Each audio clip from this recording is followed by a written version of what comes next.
this thing is so unfair to men. It's absolutely unfair. It's absolutely unfair. I think it was Tim. I would like to get possibly a woman on one of these podcasts who disagrees with me. I don't want her dating advice because she'll probably give me some bullshit about the typical cosmopolitan crap. But to be able to have a discussion with a woman about, as a man, how we feel, because I don't think these women have a clue what the freaking hell they're doing. They don't have a clue. They don't. They're so emotionally detached from how men are feeling today. And I'm hoping to maybe get a woman on one of these podcasts. I absolutely think you should do that. Yes, a woman's not just going to say, oh, you just want to get laid. But maybe I will run into that. Because if I could get an intelligent or even not so intelligent woman to talk to on here, then we can discuss what's going on. Because what I found out, this is another thing I told Tim when I interviewed him. I says, do you notice how nobody tries to contradict no women try to contradict what we're saying? Like, there's people like maybe on YouTube or the internet complaining about the dating scene. Women always kind of keep their mouth shut. I think they inherently know that they're doing this, but they don't want to be called out for their bullshit because they know they'll be stomped on. I think that they'll know that deep down that men aren't picking up on this crap and they're not putting up with it anymore. No, I think you're right. But, I mean, we're trying to meet women. Obviously, we would like to have their input. And I think what you're doing is important because, obviously, there's been a social shift. It's as you say, a taboo subject to come out and say, that this problem exists, that we have, I guess, involuntary celibacy on a mass scale. I don't know that that's ever happened before. I think this is like living on a giant cock farm. It really is. Now, I wouldn't have a problem with it if it was addressed as an issue. The problem I have is that nobody's addressing this. And these men that I talk to about this problem, you know what the typical guy says today? I don't need a woman. They're too much work. You know what they're really saying is, I can't get a woman, so I need an excuse. So I'm going to tell everybody that they're too much work.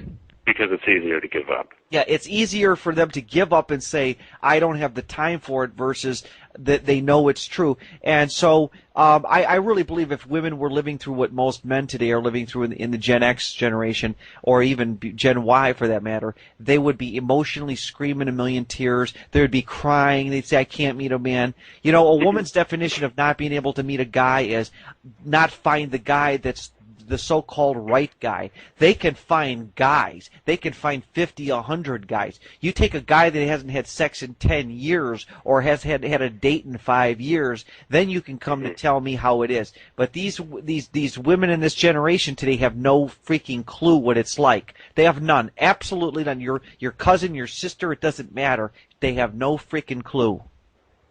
Yeah. Well, I think some of them sort of know what's going on. Actually, maybe a lot of them sort of know what's going on, but why they're not speaking out about it, I don't know. That's something that needs to be explored. Yeah, it does. So what would you recommend that men in any situation, our situation, do at this point? Just education, I think, is the key right now. There's nothing much you can do but just educate, make it people aware of what, that there is this thing called involuntary celibacy or or wifelessness or datelessness or TFL, if you want to call it that. Anything that's relating to the crisis of men not being able to meet women today without having to deal with huge competition. This other life you're talking about, and here's why. If I can prove that this world, there's like maybe going to a bigger city like D.C. or New York is true, then maybe it's going to start to shift men's attitudes toward either moving or not so much moving, but maybe making an issue of this whole women issue in the first place, because it just seems like, I don't know. I mean, I would like to think sometimes there's times where I start to think maybe it is me, and then I think, well, maybe it's not, but I just can't fathom the idea that all these average to ugly women have boyfriends. And I can't figure it out why. I can't even lower my standards and find somebody. Don't lower your standards. Oh, I won't. Absolutely not. Yeah, for sure. And my ex-girlfriend, I called me back the other day or a week Mm-hmm. ago or two, and she apparently's got some issues going on because she would have never called me if it wasn't for this issue. But apparently she's trying to play some, and I'm just not giving into it. I'm not going to reward bad behavior with kindness. It's just no way. Yeah, no, absolutely not. Well, there was, culturally, and especially when you live the life of being the lonely guy, you get these ideas. Attitude that we have in a society. I mean, I'll tell you something. Oh, I wanted to bring up the George Soudini case. I did an interview with that guy named Scott. I may repost the audio file. I tell you, I'll give you the link for the George Soudini interview. Do you remember the guy back in early August of 2009 last year that shot up that LA Fitness gym in Pittsburgh? No, don't recall. There was a lonely guy who was going to these pickup artist seminars, but he's very successful. He had over $250,000 estate. He made good money. He was into computers, but he couldn't get a woman to save his life. And he wasn't ugly, but he wasn't really good looking either. I was thinking he was more or less than average looking.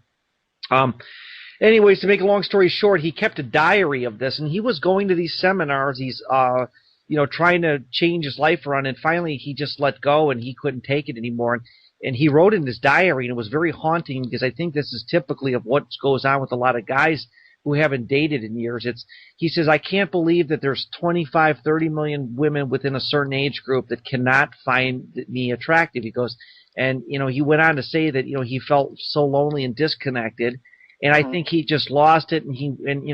But you can look his name on the internet up. It's George Soudini. But I felt bad because if he would have discovered Winston Wu's website and he had enough money to go overseas, which he did, he was loaded. He had a nice house. He had a car. He could have gone overseas and gone from being a reject to a rock star overnight. Oh. And it's sad that I wish I could build a time machine, look his number up in the book, and call him and say, look, before you go crazy, listen to what's going on, because this guy was a tortured soul. It was all because he couldn't get a woman, and I believe there are thousands of men who feel the same way this guy felt. Hey, look, I don't have a whole lot of close friends because I believe in having, I'm not one of these guys that's like 20 or 30 guy friends. I have like 3 or 4 real close friends, and all of them are experiencing the same thing that we're talking about. And those are just a few guys that I know, my closest friends. Yeah. And one of my friends, I've explained to him how different the foreign ladies. I've been showing him stuff and telling him how different it is, and he agrees. It took him like about a year or two, and he's like, Steve, more and more. He's like, Steve, God, you're right. I'm seeing what you're talking about now, and it is an epidemic. And like I said, it's the biggest crisis.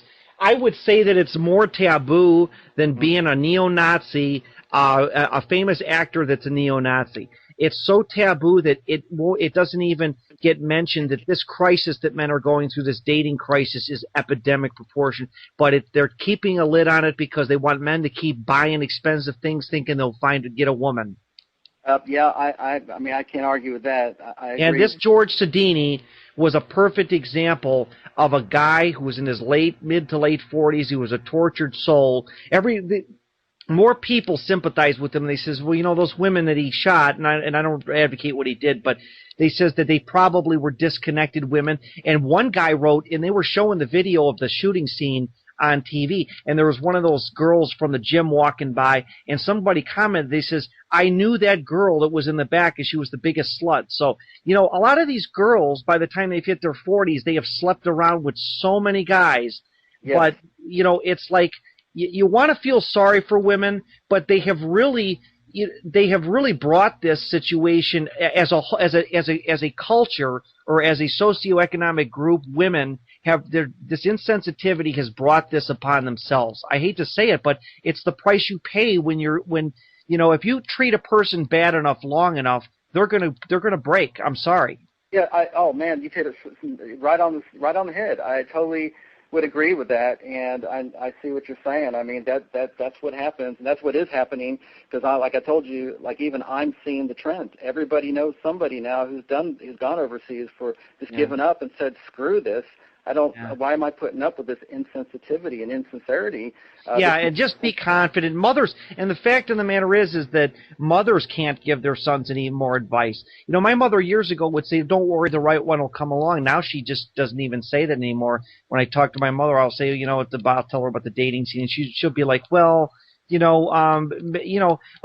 I went to a work party or something not too long ago, and I brought a girl with me, and she's clinging on to this girl like she's the only girl that's going to be available, and you better get her now." And I thought to myself, Mom, why do I have to just settle for one particular girl? Okay, because you saw me with one girl.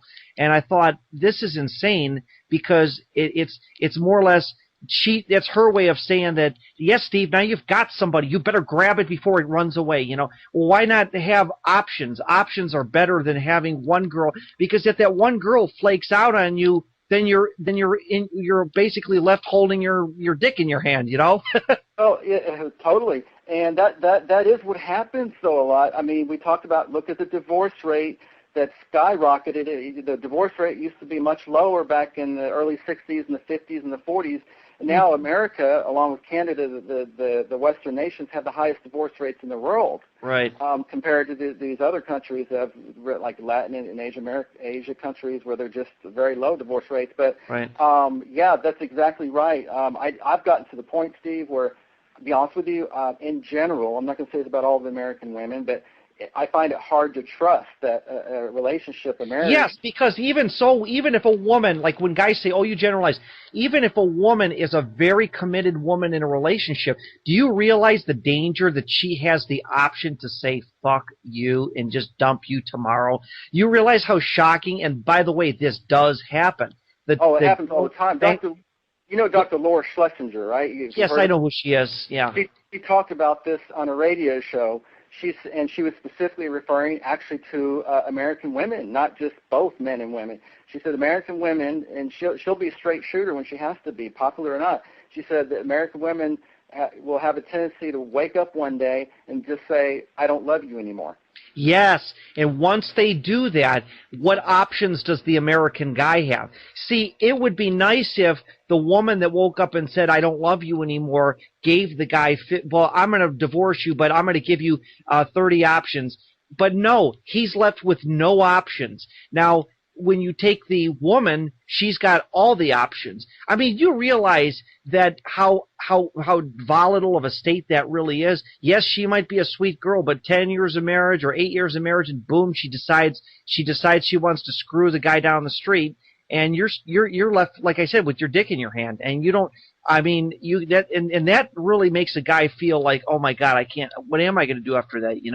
And here's the thing, though, they're very vindictive. I find there's a tendency because I've seen both sides. Like, 'cause I've dated a lot of mostly Asians here in the States that were born. Yeah, but how do you date Asians in the States? Because, I mean, I haven't even been able to date any Asians because I don't know, maybe they don't live in the Cleveland area, but you really don't have dating options when you're in the States, do you?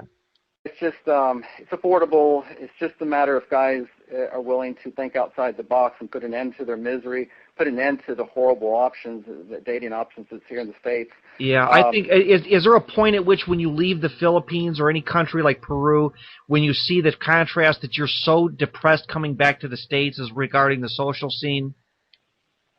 Yes, definitely. I noticed because there's just no way I'm going to be able to walk up to a girl in the States after I get all. Oh, by the way, this will debunk the confidence thing. Let's say you live in this, and this will prove that the PUAs are full of crap. If you lived in the Philippines for 1 year and you were getting girls galore, and you moved back to the States, you'd have a lot of confidence, right? But the confidence wouldn't change the dating scene. You'd just be an ugly guy with confidence. That's all. No, exactly. It wouldn't change. It wouldn't change a darn thing. And it's like Wu has Winston. I mean, on his Happier Abroad website, you just read all the testimonials how foreign men talk about what it was like to live in the States for a few years, how they lost their confidence because women treated them like they were a criminal, just trying to approach them, or they got self-esteem destruction to a certain extent, approaching American women, and they talk about that. A lot of foreigners will talk about that. It's on Wu's site. So how did we ever get to the point?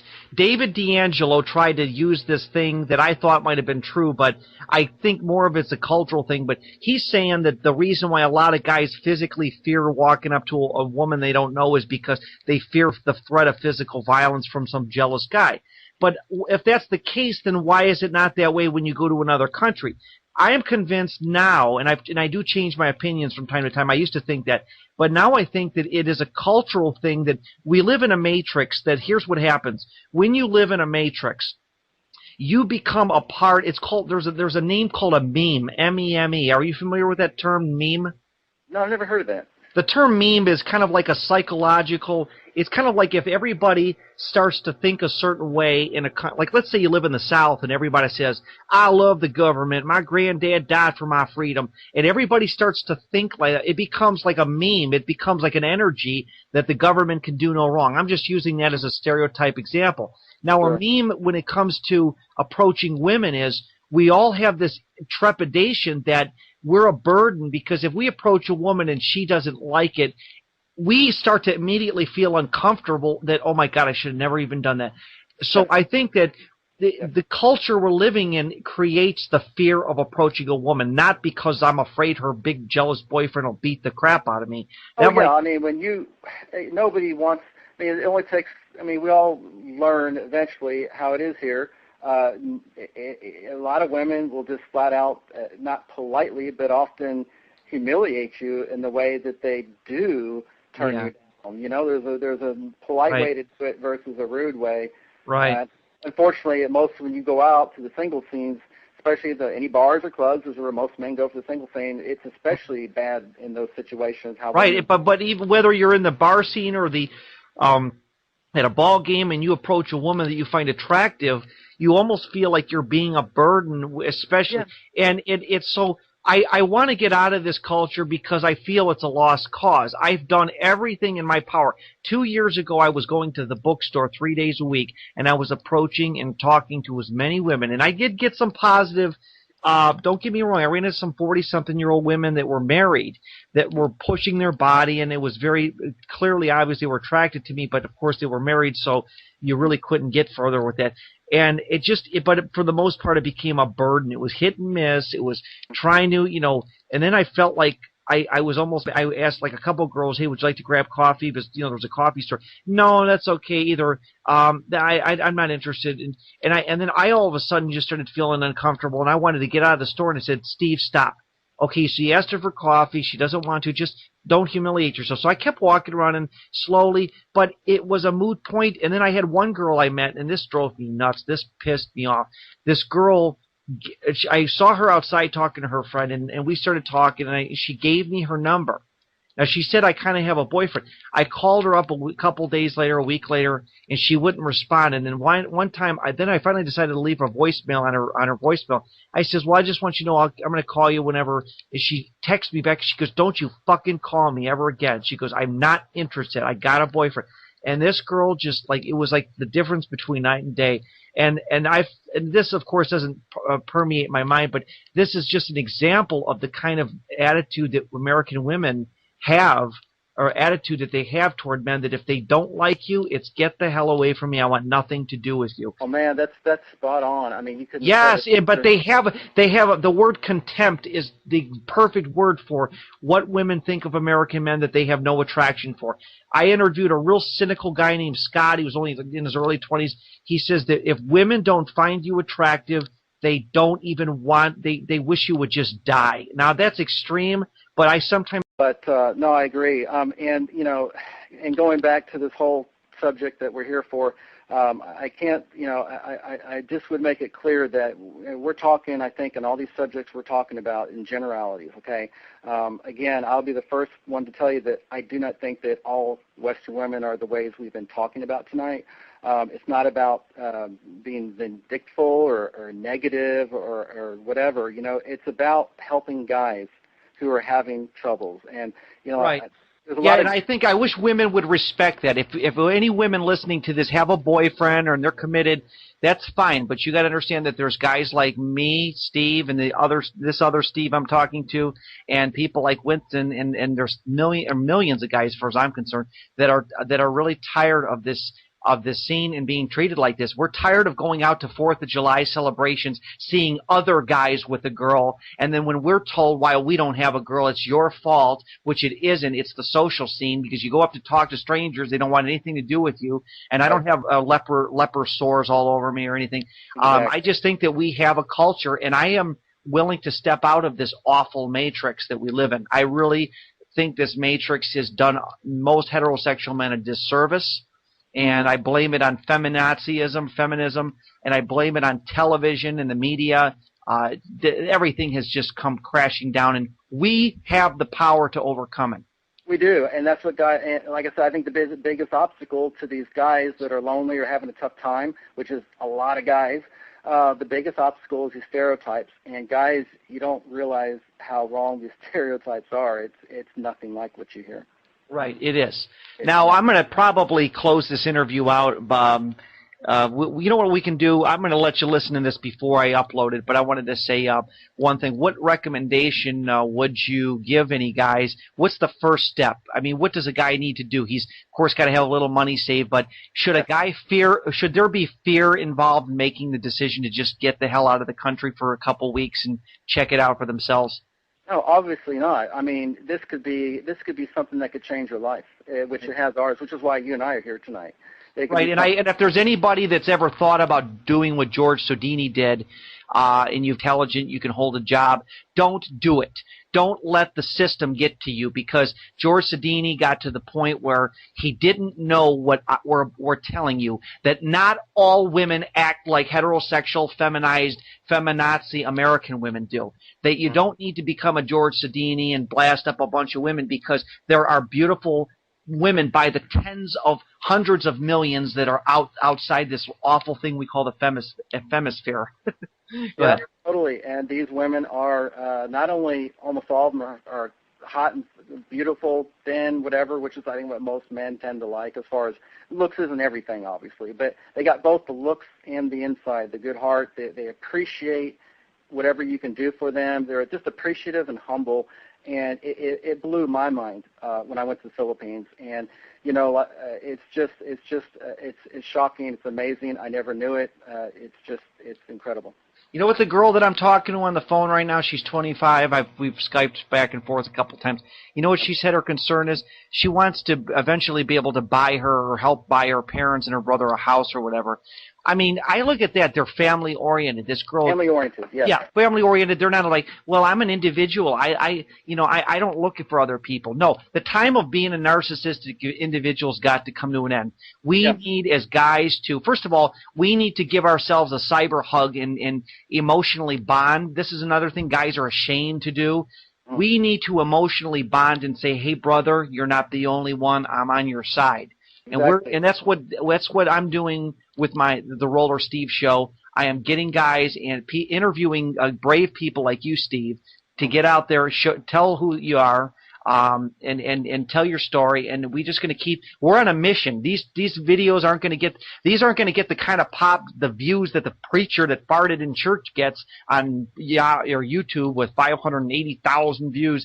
I mean, that's how degenerate Americans have become. But there's going to be a small cadre, a minority that is going to say enough is enough, and we're going to do something about it. Yeah, and even if just a few guys that we can help, open their eyes a little bit, it's achieved our goal. It's worthwhile. And what you mentioned real quick about the girl you're talking about wants to buy her family a house, whatever. It's so opposite of what you tend to find attitude-wise here. I think with most of the the typical girl today wants her parents to buy it, and she doesn't want anything to do with them. No, there's no doubt. Spoil the child, spare the rod, spoil the child. These people have a much different value system than we do. Oh, one last thing. These women don't sleep around a lot, too.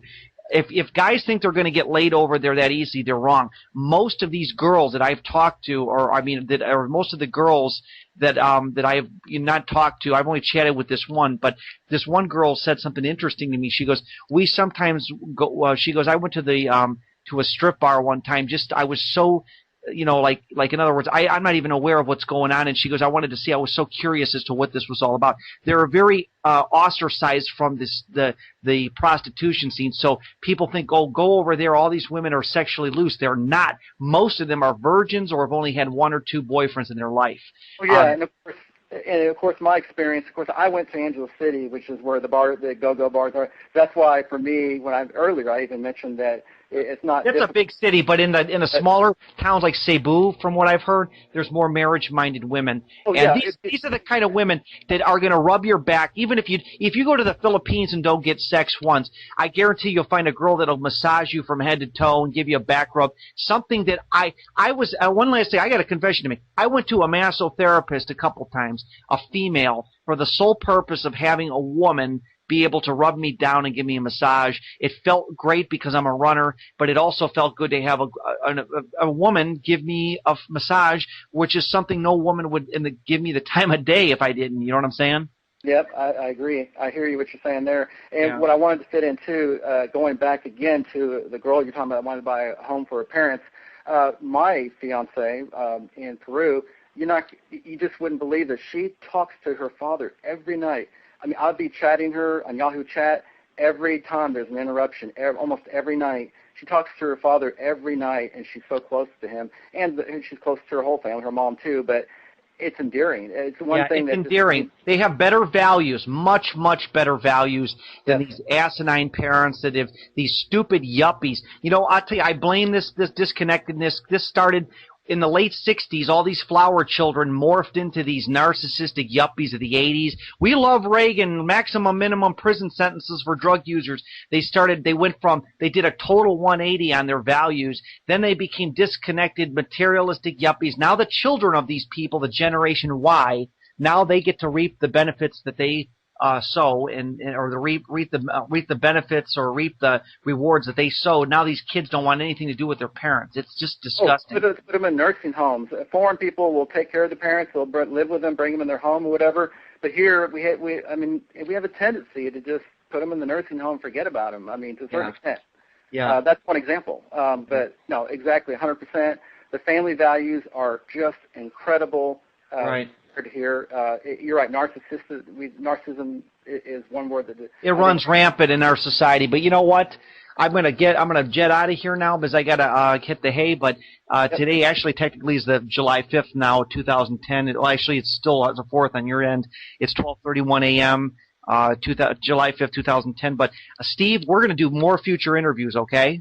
Okay, yeah, sounds good. This is within my first. If you come up with if you have any interesting stories to tell me, shoot me emails. Like, go out there in public and tell people. I want to hear their reactions because you've been one of the most interesting interviewees I've had so far.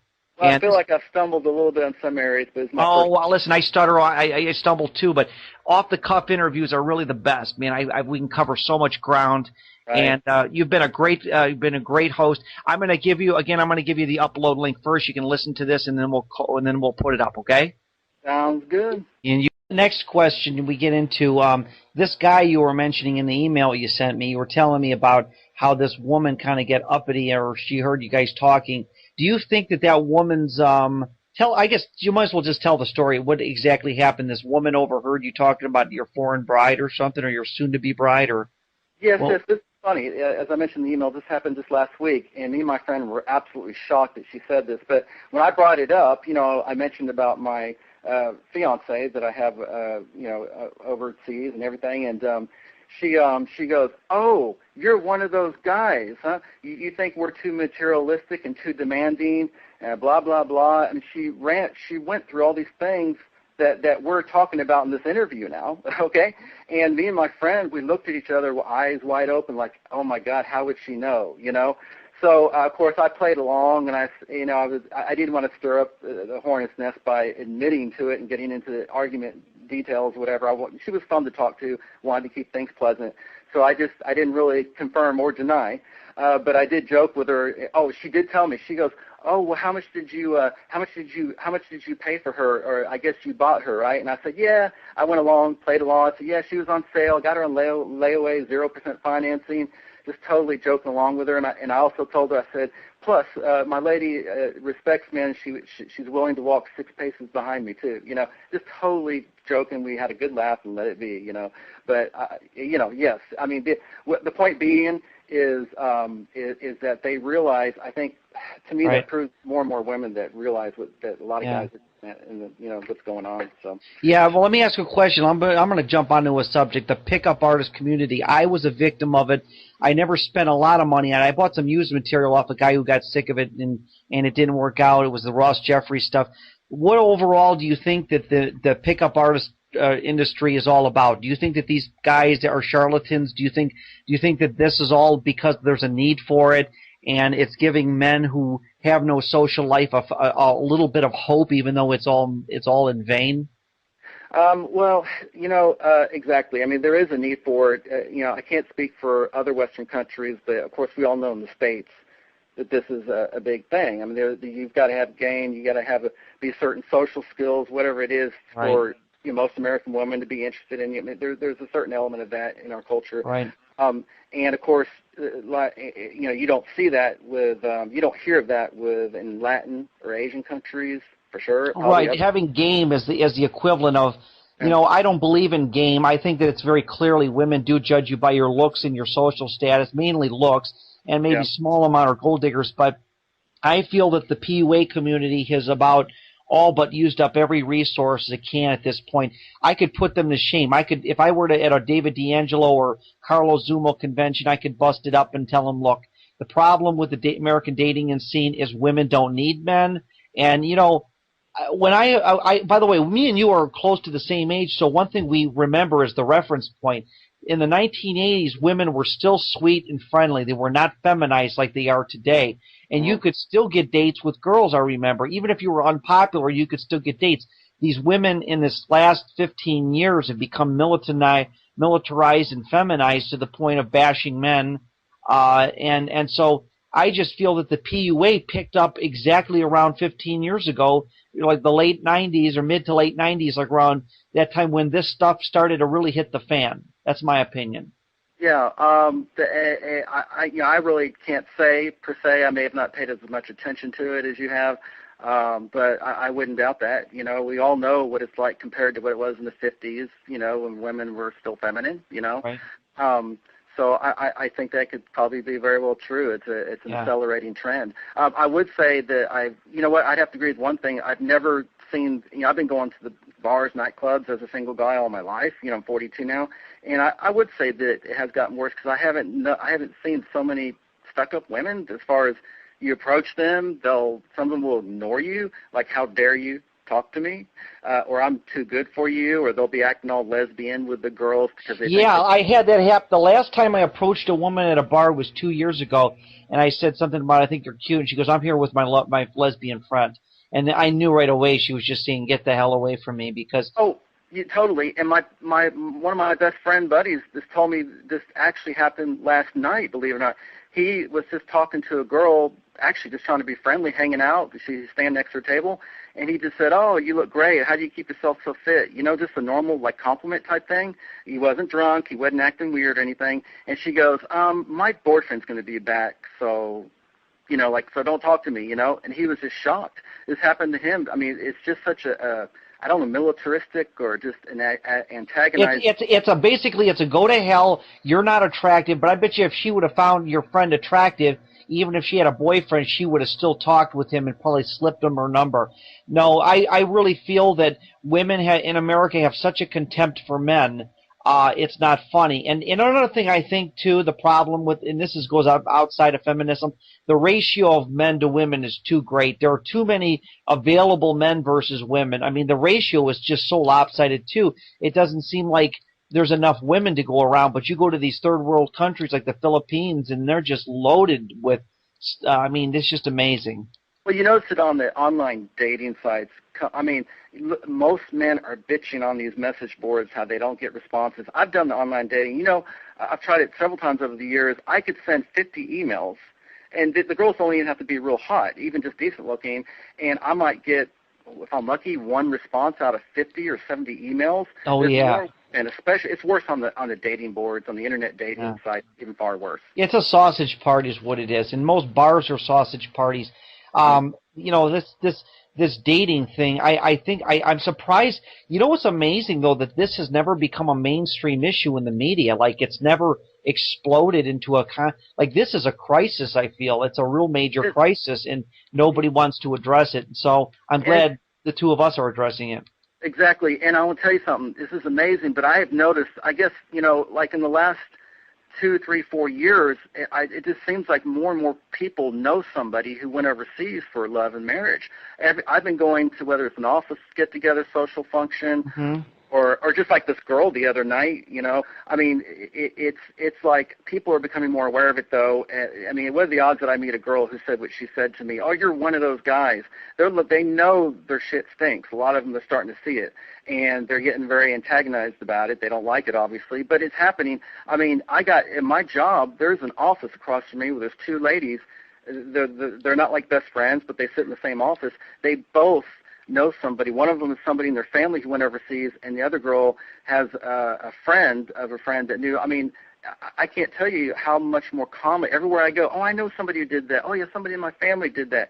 It's becoming it's increasing. I mean, more and more guys. It's increasing, but it doesn't seem like YouTube. Like, when I look at a guy like Winston Wu, you would think he'd have 10,000 subscribers. You know what upsets me with YouTube? A pastor farts in a church, 500,000 views in 2 days. A guy like Winston Wu puts up a video about social disconnectedness in America, and he'll be lucky to get 100 hits on it in a week, you know, or 2 weeks or whatever. I think that Americans I really believe Americans really are. I believe people know people, but I don't think it's. First of all, I don't really care if most men become aware of this. In fact, I just want to hog them for myself at this point. Well, you know, everybody's living it like we talked about earlier in their little box in the U.S. matrix. They don't go outside the matrix. They don't know. The problem is that they just don't know. That's why you're not going to get a lot of people interested in the subject. You know, these guys are lonely, frustrated, especially. I think the problems, like we talked about, is worse the older a guy gets, the more difficult. The more cynical he gets and the more laid back. Now, for example, I got a guy that's been responding to my videos whose name I won't mention. You probably could look at my comment section and figure it out. Yeah. But this guy has been responding to my videos, and he's in his mid to late 40s, and he's like, oh, I've already given up on these women. Screw them. I've got my good paying job and my hobbies. I don't need this, and my libido's not, you know, what it used to be anyways.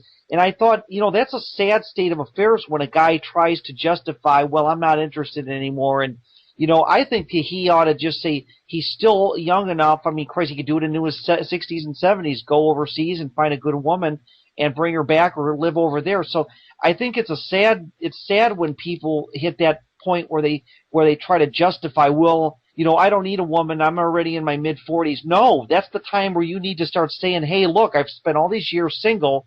I need to make a change, and that's where they need to do it. And I hope, you know, for me, if I can even just reach out to a handful of guys, it's so important. I mean, I truly want to get the word out for some of these guys who are frustrated. I've been there. I know what it's like. Even I'm actually decent, good-looking guy.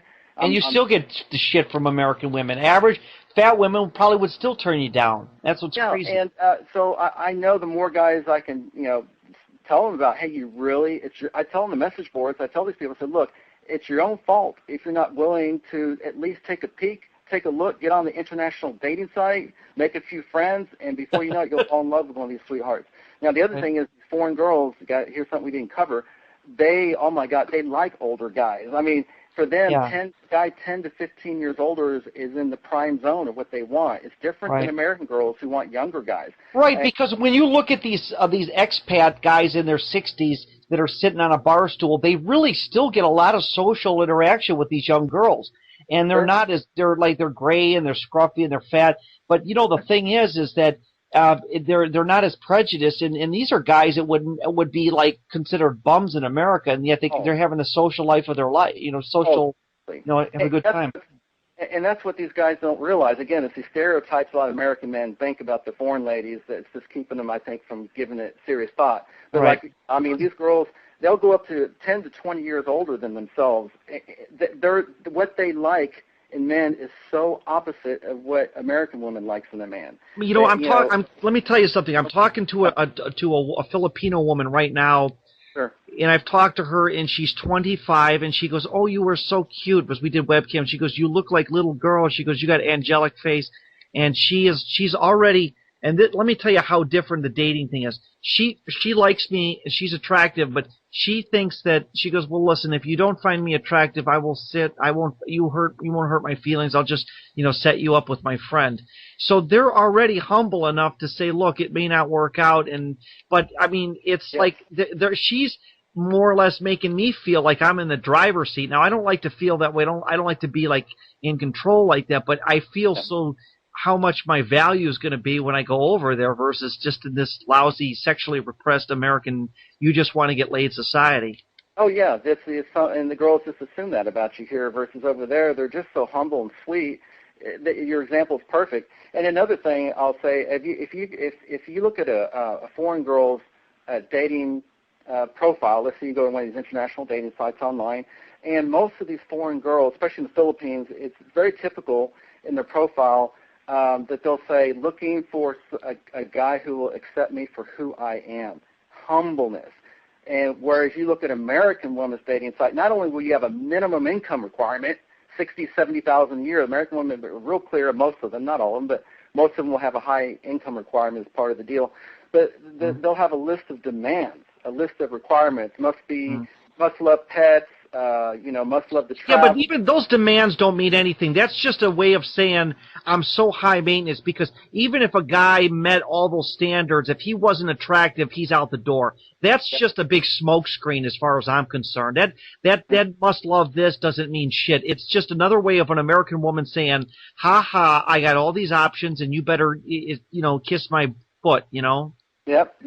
But again, just the overall summary is that I get a sense of, wow, look at all these demands and sense of entitlement. Exactly. Versus a foreign girl looking for a man who will accept me for who I am. And this is a girl who could be an accountant, an engineer, a nurse.